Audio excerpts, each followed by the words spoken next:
Hey y'all, we're going to be talking about co-sleeping and baby sleep today. Okay, so this is another one of those topics where what I say or my opinion on this matter does not matter in your family. I love giving advice and sharing what we do and certain things with our children and our family and in my mothering experience, but I would never, ever tell you that this is the way to do it or you're wrong. There's like groups of people who are like extremely pro co-sleeping. They're like, this is the best way to do it. If you don't do it this way, you're going to alter your child's psychology forever. And there's the other group of people that's like, don't ever co-sleep, you're going to kill your child. I'm going to give you the pros and cons of co-sleeping from our opinion and our approach to it in this video today. So hopefully if you're looking into co-sleeping or want to kind of know the logistics of how it actually works, this video will help you out today. Because I have 3 children, my first child did not co-sleep. We actually did a little bit of mild sleep training, which felt very uncomfortable for us. It works great for some families. It did not work lovely for us. We were very sleep deprived with him. My second daughter, out of like sheer exhaustion, we started co-sleeping and it worked beautifully. Now my third daughter, we are still co-sleeping with her and she is 7 months old. She's just starting to transition to her bed for part of the night and then she comes into our bed some nights. My second daughter co-slept with us until she was 8 months. I feel like Eliza's coming to the end or almost to the end of her co-sleeping with us. So that's my backstory on sleeping with my children, and let's jump right into some of the pros and the cons of co-sleeping. So first of all, the number one pro that I think most people actually jump into co-sleeping for is the better sleep. You're not having to get up and down throughout the night. You're not having to go to their room, give them a bottle, nurse them back to sleep, get them back settled into their crib or bassinet or whatever you're sleeping in, then go back to your room and get settled back into your bed and fall back asleep. We were doing that multiple times with our son and we were sheerly like so exhausted. And we tried sleep training with him, and I'm not going to give my opinions on sleep training. It was not for us. It did not work well for us. I did not have the... I just couldn't. Some mamas, it's fine and it works great, and I'm not gonna ever judge anybody for what works for their family. And we got him to sleep finally, but it was not without a lot of complications. I don't even know where I was going with that point. So anyways, you sleep much better. Now when my daughter wakes up in the night, when she kind of drifts out of a sleep cycle, I hear her, I roll over, offer her some milk, and she drifts right back to sleep. I never have to get up. I never have to be really disturbed, and I just kind of drift right back to sleep easily with her nursing. So with that being said, there are some safe ways to co-sleep. You can definitely look this up, but a few of the ones that I always focus on is keeping my hair tied back. I have really long hair and I don't want it to accidentally get wrapped around baby, or hair can get wrapped on their fingers. Pillows, blankets down out of their face. Our daughter actually sleeps between my husband and I. We have our pillows spread out pretty far. Like my pillow actually hangs off the bed slightly. It's spread apart so far, so she has a good foot or two where she can like move her up and down in the middle of us, and then covers down low. I usually sleep in a sleeve when it's cold so that I can keep the covers down below me and they're not up around her face or anything. So that's just a few of them. You can look up co-sleeping, safe co-sleeping practice as well, and of course not being under any sort of influence of any outside substances. That should be a given. Anyways, I did want to throw that in there. So a con to that though is you aren't going to sleep as comfortably. You're going to sleep well. You're going to get some restful sleep, but you're not going to be as comfortable. There's many mornings I've woke up very stiff and sore because I'm kind of laying in a side position most of the night. This is more so when my babies are very young and I am nursing them more throughout the night. At this point, she pretty much just nurses and then rolls away. She's not like latching on all night long, and I can kind of roll away as well. So, but in the beginning, I would find myself very stiff and very sore because you're kind of not able to move around freely and you are kind of just stuck in a position for a good chunk of the night. Another pro is I can easily know exactly where they are, what they're doing at all times. When my son was in his own room, even when he was on his own crib in our room, I was always so nervous. Like we had monitors and things for him, but I was always so nervous about not being able to see my baby. And looking back, that was my maternal instinct, like letting me know that I needed my baby close. And again, some families this does not bother, but for me personally, I like to be able to know they are right there beside me. And the few nights since we've recently been putting my daughter in her own room, at the beginning of the night, and I go to bed and she's not with me, it's such an empty feeling, and it is sad, but it was time. Some families would co-sleep much longer than us. We started start transitioning them slowly into their own rooms around the 6th, 7th, 8th month mark. It's a very slow transition, but anyways, that's kind of just another pro to me, is being right there with them, being able to touch them all night, know they're right there, hear them right beside me, and just know that if they need me for something, I'm there. A con to that though is if you are a person that gets very touched out. I'm actually one of these people. My love language is not physical touch. I love to give hugs and to have affection with people, but I don't like it non-stop. So being touched out is a thing.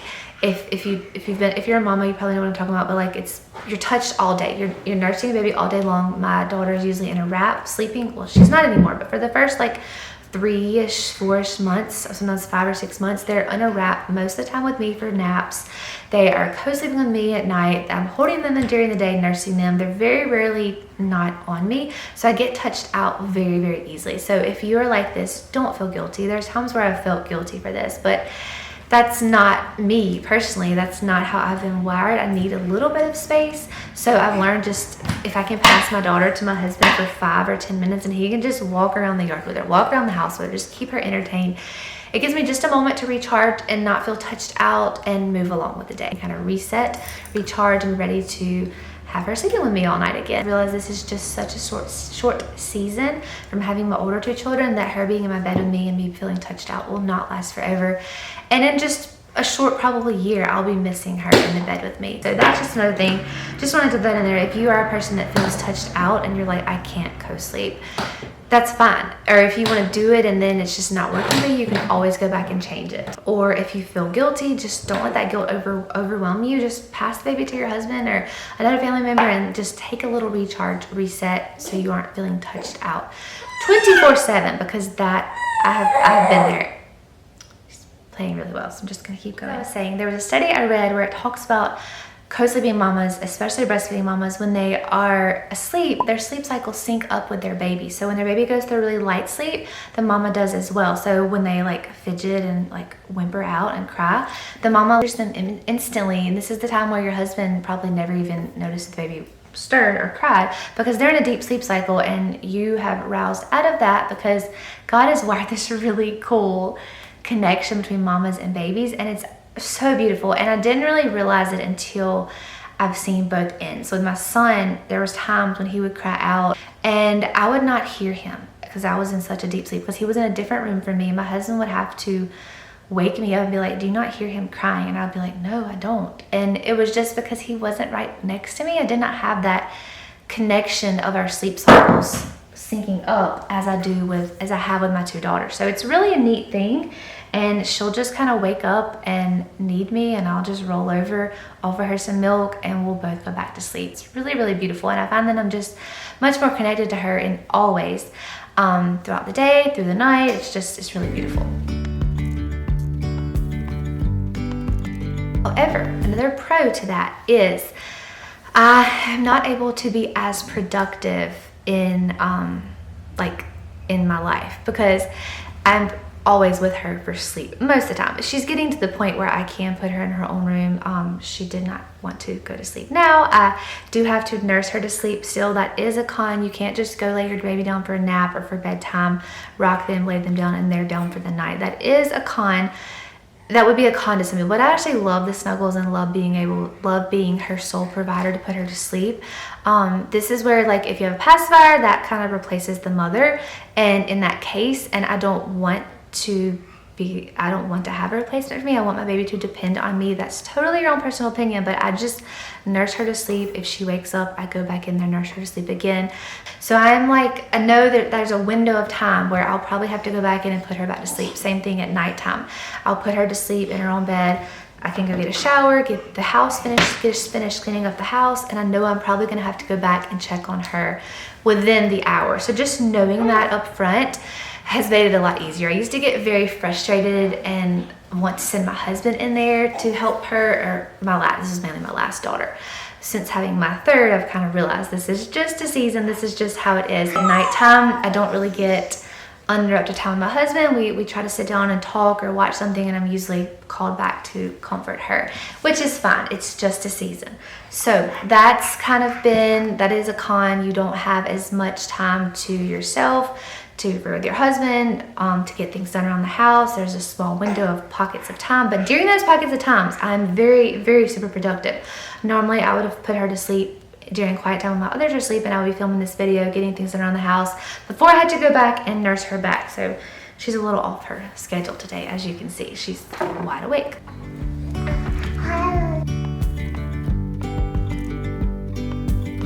A pro to this is I'm never going to regret this extra time with my baby, and knowing that I was her sole comfort in this season of life. I didn't rely on outside sources to comfort her. I was and am her sole comfort, and I know I will never regret that in the future. There's times when now I get very tired, and sometimes I get sore nipples and a sore body, and I'm like, oh, I wish she would just sleep by herself for once or just for a few extra hours just so I can get some rest. But I know, looking back, I will not regret this time. So that is definitely just a mama thing. And if you've co-slept, you've probably felt the beauty of it. And many of you probably would say as well that you won't regret this time you spent putting that extra time with your baby.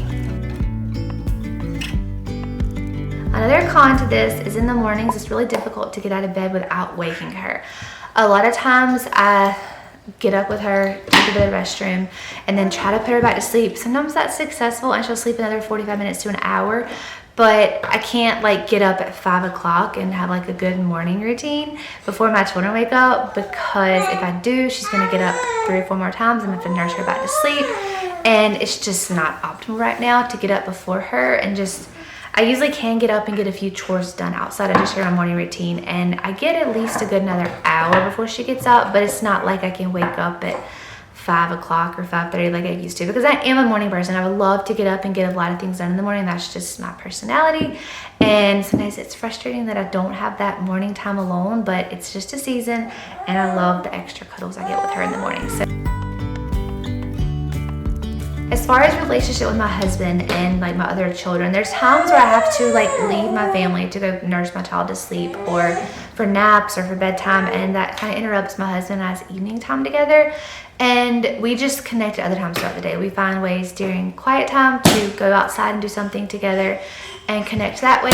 Spend some extra time after the kids are eating dinner, and the kids are around us, but we just try to find more intentional ways to connect and talk and communicate, because we're not getting as much time alone in the evenings because I'm back and forth putting the baby back to sleep. And it's just a season. We've agreed upon this. I won't regret those extra cuddles I spent with her, and it would be so much easier just to lay her down, give her a pacifier, let her fall asleep, and leave the room. But that's just not what works well for us. If that works well for your family, wonderful. That is your choice, your decision. You do what works for you. I just want to give some insight on this topic and share with you how co-sleeping has worked for us. I'm gonna wrap this video up because my daughter is all over the place and very vocal, but I hope that gave you some insight on how we co-sleep, our approach to co-sleeping, how it has worked for us, some pros and some cons, because it's not all beautiful cuddles and kisses and nursing and just loving on your baby, because there are some challenges to it, but those challenges, I feel the pros far outweigh the challenges in my opinion, and this is just a season that I will not regret.